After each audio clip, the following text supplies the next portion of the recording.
D'abord, l'Union sacrée se porte bien, à telle enseigne qu'à la sortie officielle, vous avez vu la marée humaine qui était au stade. C'est une preuve que l'Union sacrée se porte bien.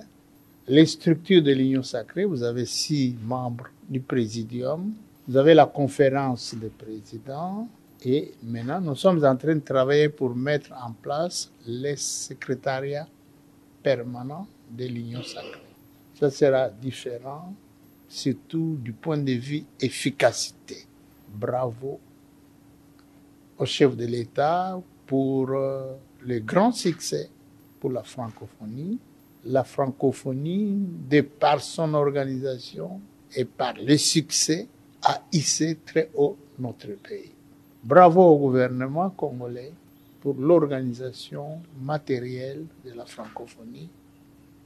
Bravo au peuple congolais, spécialement aux Quinois et aux Quinoises, pour avoir accueilli chaleureusement les participants à la francophonie. Et bravo à nos équipes sportives qui ont remporté 34 médailles, dont 5 en or. Bravo. Je pense que nous avons là des preuves pour lesquelles notre gouvernement est appelé vraiment vivement à financer toutes les activités sportives et à réorganiser nos équipes. Je suis venu voir mon aîné, le président de l'Assemblée nationale, pour aborder les questions essentielles.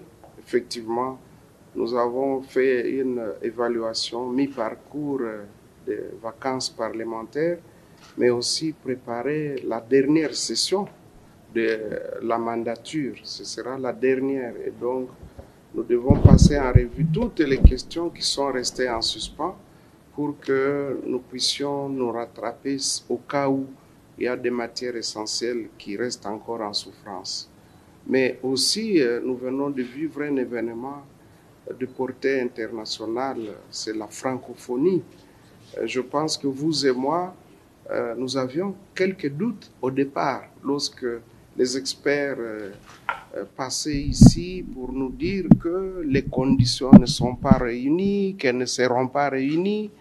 Mais nous avons été tous surpris agréablement de voir que le président de la République, Félix-Antoine Tshisekedi Tshilombo, c'est un homme qui connaît ce qu'il est en train de faire. Et donc, il avait l'assurance, il avait la maîtrise de la situation, il savait ce qu'il était en train de faire, et ça a été vraiment la joie de tout le peuple congolais de constater que la francophonie a été une grande réussite.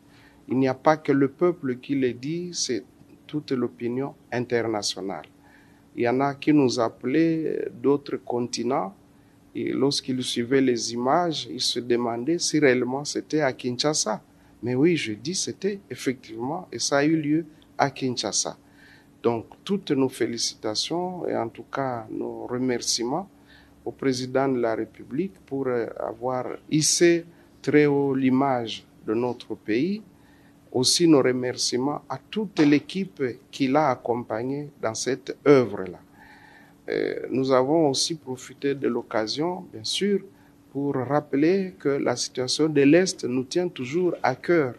Et dans toutes les rencontres que nous avons, toutes les audiences que vous observez, et chez le président de l'Assemblée nationale, et chez le président du Sénat, cette question revient toujours parce que nous voulons avoir une paix durable pour que le peuple congolais se mette au travail, pour que finalement nous offrions les meilleures conditions de vie à nos populations. Et enfin, nous avons pensé qu'il fallait dire un mot sur le processus électoral. Contrairement à ce que certaines personnes disaient ou pensaient, vous voyez bien que le processus avance très bien. C'est l'occasion d'inviter tous ceux qui voudraient compétir de se mettre en ordre parce que les élections auront bel et bien lieu. Et nous nous préparons, nous en tant que membres du présidium de l'Union sacrée, nous sommes en train de travailler d'arrache-pied sur cette question électorale. Bon, vous parlez de Bukavu, bon, ça c'est notre fief. Moi, je pense que si aujourd'hui je vais à Tchela, je serai toujours bien reçu. Si je vais à Badolite, je serai toujours bien reçu parce que nous travaillons, nous sommes quand même à la tête de grandes formations politiques qui sont implantées sur l'ensemble du territoire national. Et donc, pour nous, lorsque il nous est donné l'occasion d'entrer en contact avec la population, nous le faisons. Nous ne pouvons que remercier ceux qui nous ont réservé cet accueil chaleureux, et c'est de cette manière-là qu'ils montrent qu'effectivement, ils ont des représentants dans les institutions. Concernant les questions des lois, il n'y a pas que cette loi qui est en attente. Il y a plusieurs lois. Il y a la loi sur l'agriculture. C'est une loi très importante parce que beaucoup d'investisseurs attendent de venir investir chez nous. Mais il faut faire sauter le verrou concernant l'actionnariat. Les autres questions pourront passer beaucoup plus facilement.